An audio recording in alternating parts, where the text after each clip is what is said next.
The plane dropped so suddenly that my stomach seemed to disappear beneath me.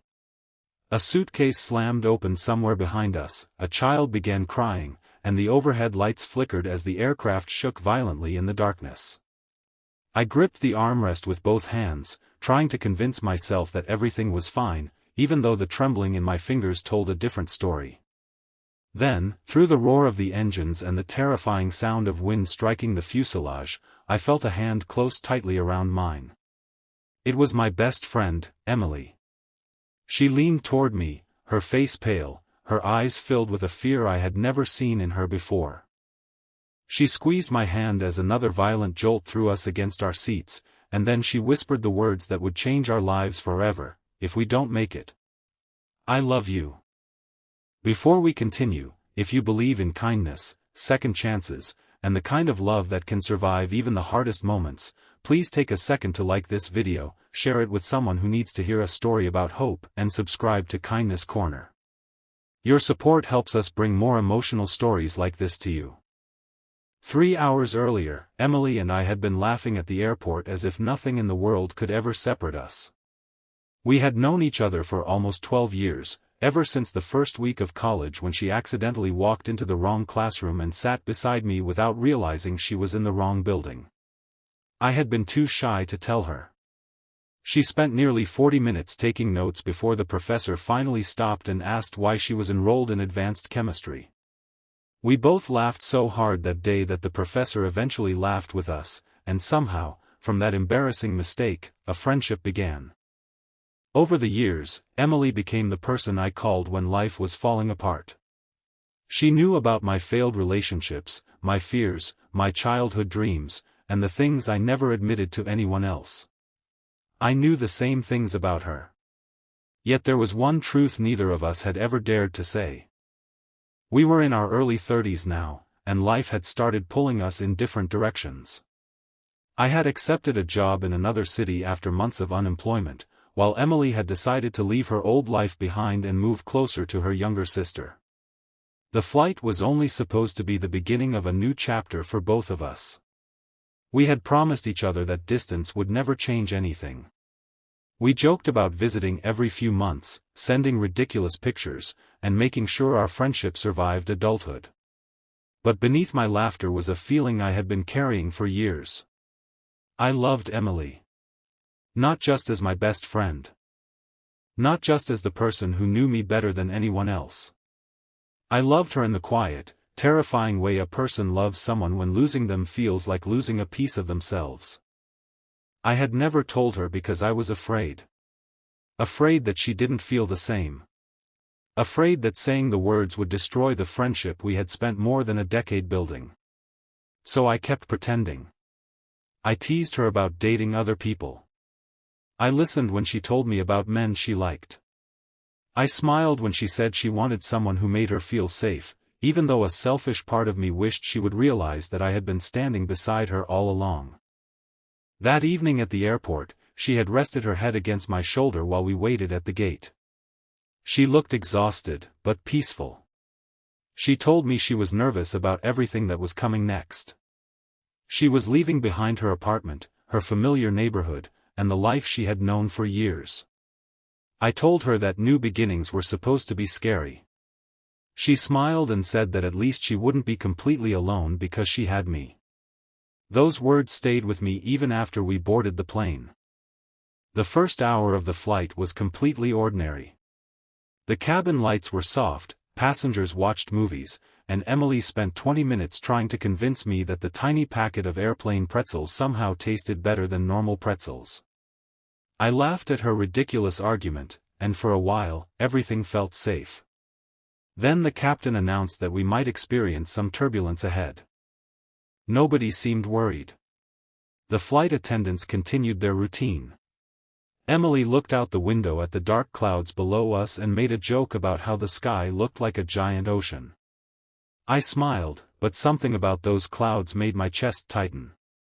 Minutes later, the plane began to shake. At first it was mild. A small vibration. Then another.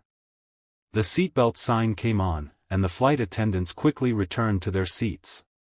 The shaking became stronger. Cups rattled against trays. People stopped talking. Emily reached for the armrest. Then the plane dropped. The scream that escaped the cabin seemed to come from everyone at once. My heart slammed against my ribs. Emily grabbed my hand instinctively. Another violent jolt pushed us upward against our seatbelts before the aircraft plunged again. Somewhere behind us, someone was praying. A baby cried. The lights flickered once, twice, and then steadied. I looked toward Emily. She was terrified. I had seen Emily frightened before. I had seen her cry after her mother became sick. I had seen her trembling before a major job interview. I had seen her panic after a car accident years earlier. But this was different. There was something helpless in her expression, something that made me realize that neither of us could control what was happening. I tried to reassure her, even though my own voice was shaking. I told her that airplanes were built to withstand turbulence. I told her the pilots were trained for situations like this. I told her we were going to be okay. She stared at me for a few seconds. Then the plane shook so violently that the words disappeared from my mouth. Emily grabbed my hand with both of hers. And that was when she said it. If we don't make it, I love you. For several seconds, I couldn't breathe. The turbulence continued, but somehow everything around me became distant.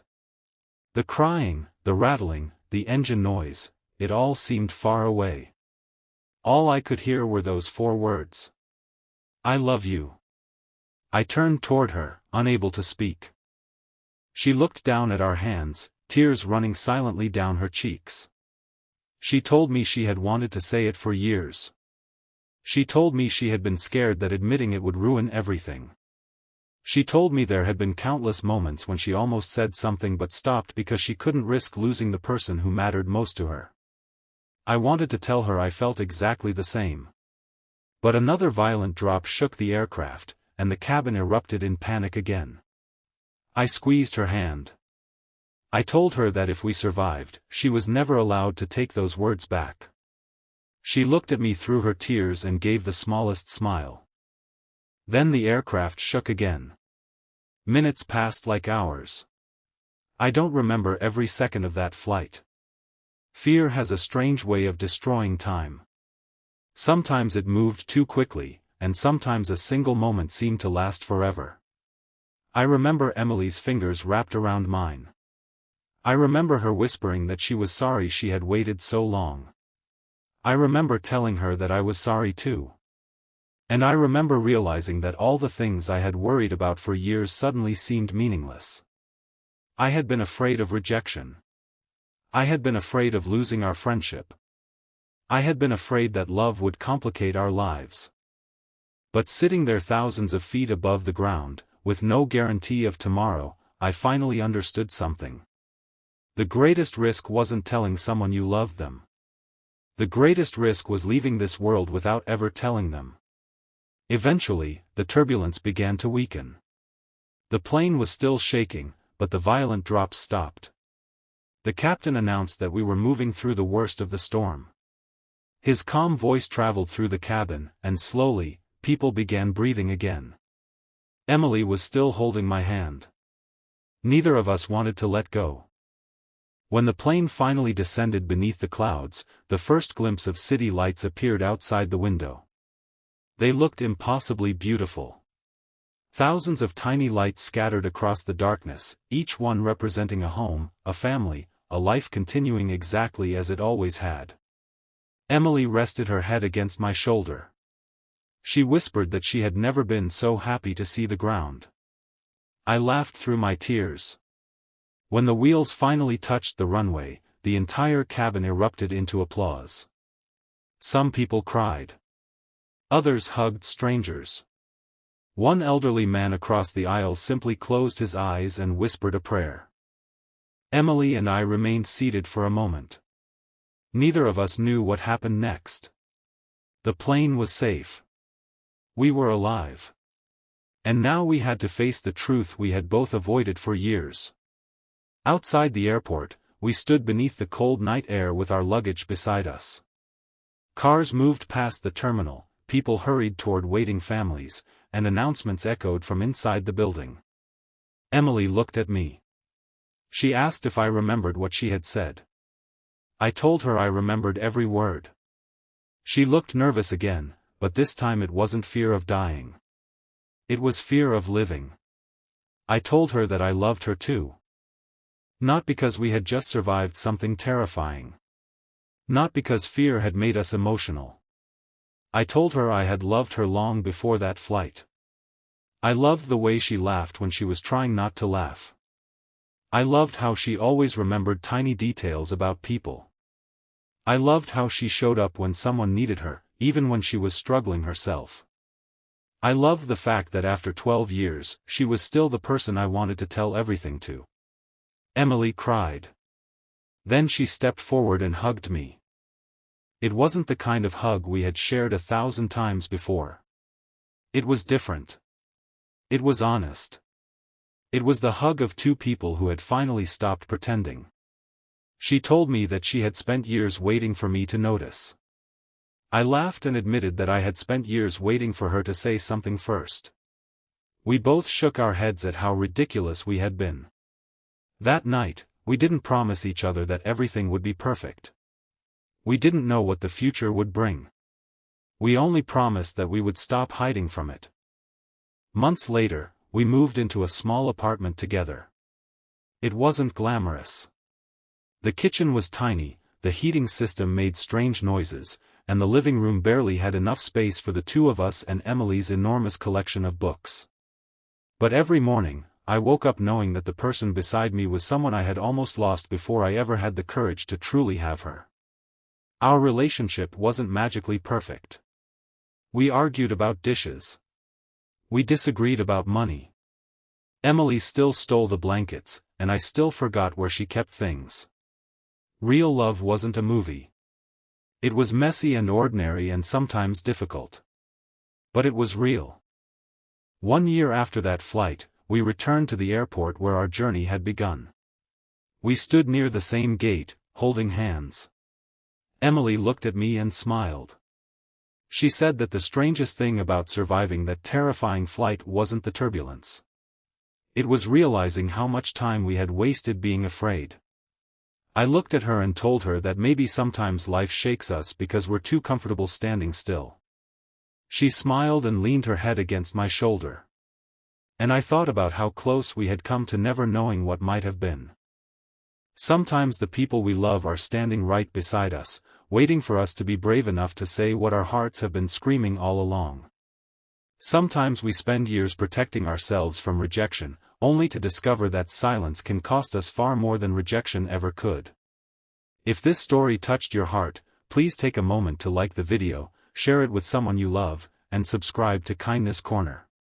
Your support truly means more than you know, and it helps these stories reach people who may need a little hope today.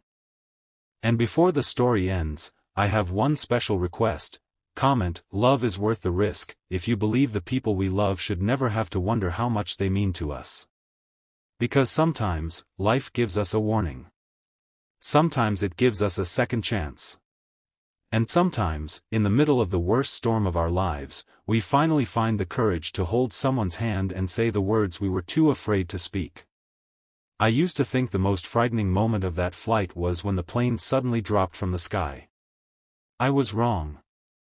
The most frightening moment was realizing that I could have lived my entire life without ever telling Emily that I loved her. And the greatest miracle wasn't that the plane landed safely.